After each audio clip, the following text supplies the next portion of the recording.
kaget ya, nyesel ya gitu, sekali diledekin gitu sih gitu. Terus aku bilang enggak, aku bilang gitu, aku menerima kamu apa adanya gitu, maksudnya dengan segala plus minusnya gitu, manusia kan nggak sempurna. Kemudian ya. Terus sampai kita gimana pasca menikahnya sekarang ini?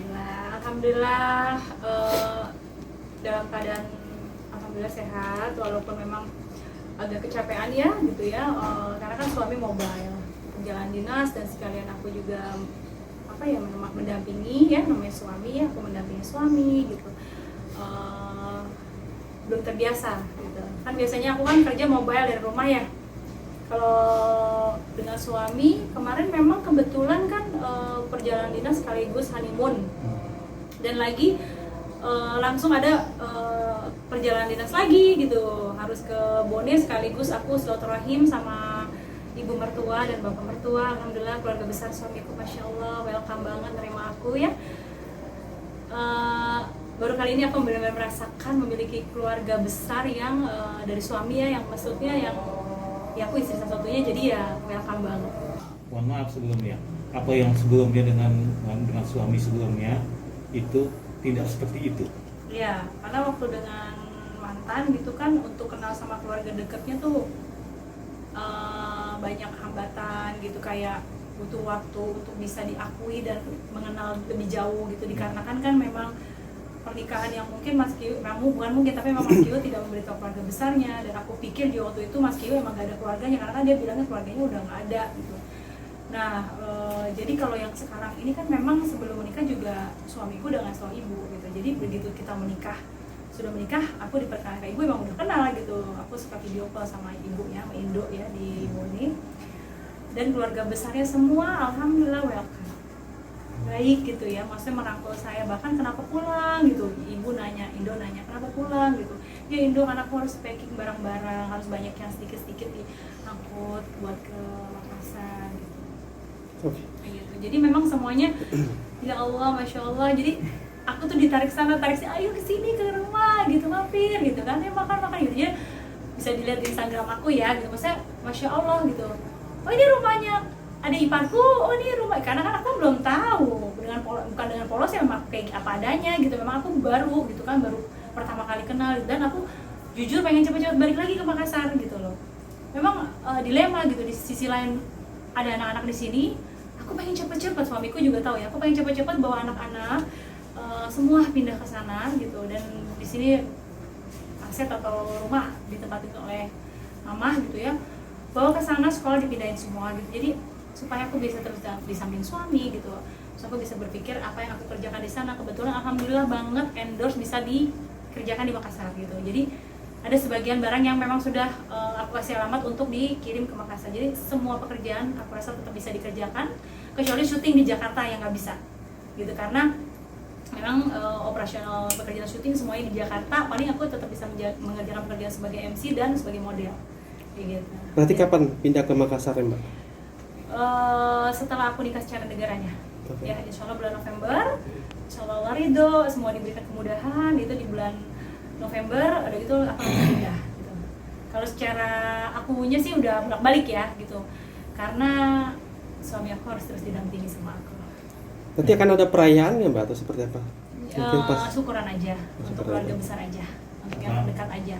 Nah, tidak banyak, maksudnya nggak mungkin keluarga di Bone nggak bisa hadir karena kan jauh gitu ya. Paling ada perwakilan aja gitu, karena kan memang pandemi, kebetulan Indo sama Bapak juga memang sudah tua banget, tidak mungkin perjalanan dari Bone ke kota Makassar kan memang wah masya Allah ya, subhanallah itu jalanannya tuh berkelok-kelok gitu, gitu ya, agak membahayakan gitu ya, maksudnya kasihan juga perjalanannya lama gitu, jadi bapak sama ibu nggak bisa gitu, jadi aku udah minta doa restunya sih kemarin gitu ya, maksudnya semoga lancar gitu ya, terus semoga cepat punya omongan lagi gitu ya, pengen punya anak lagi gitu, ya gitu sih, maksudnya tidak merayakan hal yang gimana, cuma syukuran aja, cuma keluarga terdekat kayak mamaku, orang-orang yang dekat aja. Oke, Mbak saat ini kan masih LDR-an ya, masih bolak-balik Jakarta Makassar. Nah, mungkin gimana menahan rindunya kan pengantin baru nih Mbak? Ya, gimana ya? Lucunya gini, kalau deket dia, deket suami ya, udah aku lagi capek banget, mungkin capek banget gitu ya, sekarang pergi ikut suami kemana gitu ya, yang biasanya cuma di rumah ngerjain endorse foto apapun di rumah gitu ya, terus ikut suami mobile kemana pun dia pergi, aku ikut gitu ya. Itu tuh Masya Allah ya, itu kayaknya tuh enjoy banget, sehat-sehat aja. Begitu dia mau, kita udah bilang aku mau pulang, itu udah mulai rasanya aku udah kayak gue sakit ini sakit itu, pusing udah segala macam kumat deh gue. Aduh kenapa ini gitu, kalau deket dia aku capek banget gitu, maksudnya pergi gitu kan ya, istirahat sedikit gitu. Tapi kok aku, mungkin itu dia, karena hati senang otomatis tuh apa ya, energi positifnya tuh banyak gitu. Begitu aku berpikir ya aku jauh, aduh kayaknya aku gini, kayaknya aku gitu, berat, sedih, udah mulai dia drop aku. Begitu sampai di Jakarta sakit aku sudah, aduh aku pusing nih, aku gak enak badan gitu-gitu ya. Kayak gitu, memang gak mudah gitu ya. Tapi intinya sih harus saling percaya, karena kan memang kami berdua menikah dulu, baru pacaran. Jadi otomatis banyak kebiasaan-kebiasaan yang tidak tahu satu sama lain, atau kalau lagi marah suamiku gimana, apa yang dia suka, apa yang dia nggak suka, aku baru tahu setelah nikah. Penjajakannya gimana, Bro? Penjajakannya kaget ya, nyesel ya gitu, sekali diledekin gitu sih gitu. Terus aku bilang enggak, aku bilang gitu, aku menerima kamu apa adanya gitu, maksudnya dengan segala plus minusnya gitu, manusia kan nggak sempurna gitu, aku pun juga punya kebiasaan buruk gitu. Jadi alhamdulillah sih kita nggak malu-malu gitu ya, maksudnya satu sama lain nggak yang kayak menyembunyikan sesuatu, tidak, kita saling terbuka satu sama lain, jadi enjoy, alhamdulillah. Sosoknya seperti apa sih mungkin, Mbak? Hah? Si abang sendiri sosoknya seperti apa sih? Sosoknya dia tuh apa ya, kalau aku bilang sih pencemburu ya. Kalau aku bilang sih pencemburu. Nggak takut nggak? Nggak takut dengan posesif lah, penjuru apa pencemburu. Tapi gini, suamiku tuh kalau menurut aku agak pencemburu, tapi dia tidak merasa. Ya, kayak dia ngomong ini gitu, ih ngomongin itu gitu, ih cemburu ya gitu, ih enggak gitu. Kenalnya di mana sih, Mbak, mungkin, Mbak? Aku dikenalin sama sahabatku, asal Makassar juga. Dan kebetulan suami sahabatku itu temenan sama Bang Muhammad ini yang jadi suamiku sekarang gitu. Jadi salah banget kalau ada berita-berita di media yang apa sih, yang aku pernah dengar katanya mungkin mereka ini bercerai, maksudnya aku sama Kiwil bercerai karena Maggie udah punya Muhammad. Itu nggak salah. Salah banget, itu dosa banget, itu zalim banget, itu benar-benar fitnah. Kenapa? Karena aku kenal Muhammad ini, ketemu ya itu di bulan Juli, setelah proses cerai itu udah hampir selesai. Dan secara di bulan April aku udah, Mas Kio udah bilang bahwa kita masing-masing aja, kita nggak usah hidup sama-sama, kamu dengan hidup jalanmu sendiri, saya dengan jalan saya sendiri, kita nggak usah saling ganggu. Itu udah di bulan April. Sampai di bulan Juli itu udah 3 bulan aku sudah tidak menerima nafkah lahir batin, ketuk palu 10 Agustus. Jadi aku kenalnya itu memang sudah sama Mas Kio ya, secara agama aku udah bukan istrinya lagi gitu loh.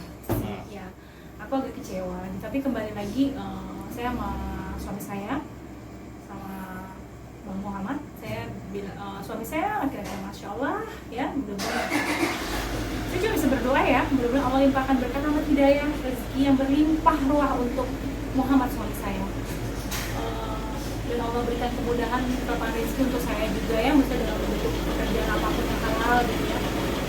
Karena Mas Kio tuh tidak memberikan gitu untuk anak-anak, gitu, tidak mau gitu. Kecuali saya memberikan hak asuh saya, gitu. Kecuali saya memberikan anak-anak ke dia dan ditandatangani secara secara hukum bahwa saya telah memberikan hak asuh saya ke Mas Kio, baru dia mau ngurus gitu. Ya Mbak Maggie sendiri pernah Jujur kecewa, kenapa?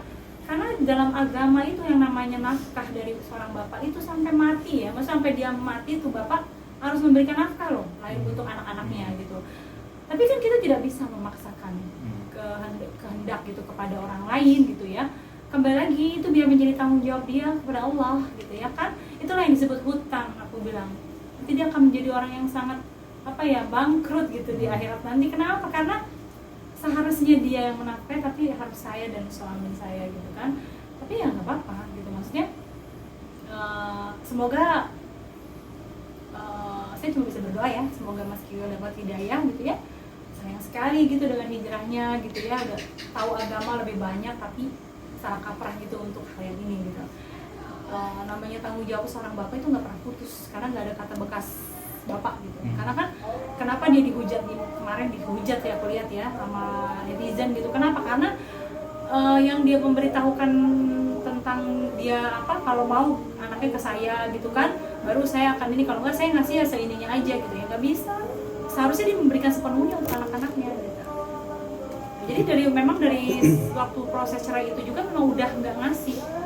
Sebelum aku ajukan gugatan itu pun memang udah nggak ngasih gitu. Jadi aku nge-handle sendiri. Jadi itu juga ya kayak gitu. Karena kalau suami istri itu kan yang sesungguhnya ya seperti yang saya sama suami saya sekarang, apa yang akan kita lakukan ke depan dan sekarang yang apa kita lakukan itu kita berkomunikasi.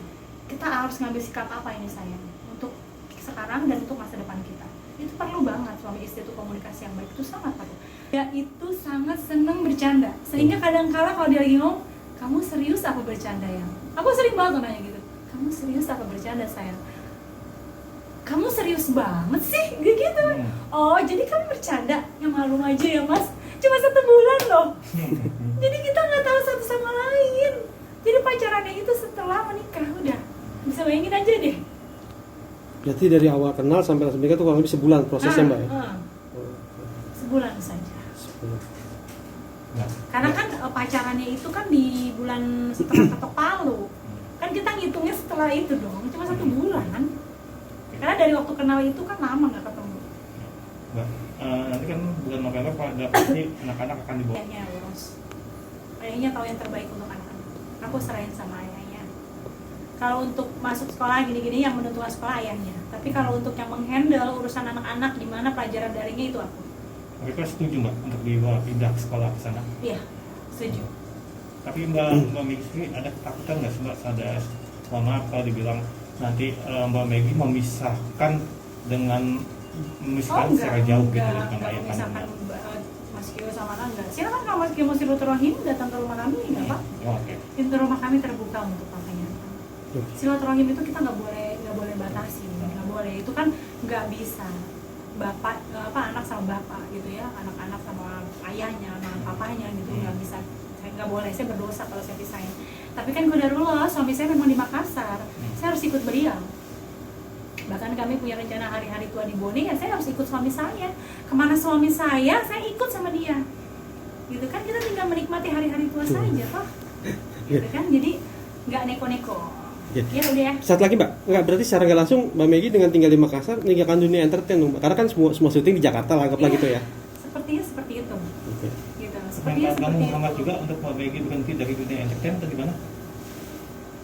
Kalau secara ngomong sih dong, saya tidak mau mengambil alih kayak apa ya, membuat istri saya menjadi nggak jadi artis lagi. Kan banyak yang bilang ya, Vicky artis apaan sih gitu kan? Artis apaan sih? Kan banyak yang nanya ya, artis apa? Memang sih banyak yang nggak tahu ya. Tapi coba ditanya ke sinema art, artis apa? Aku bermain sinetron. Memang banyak kontrak kerjanya sama mereka, sama sinema art gitu.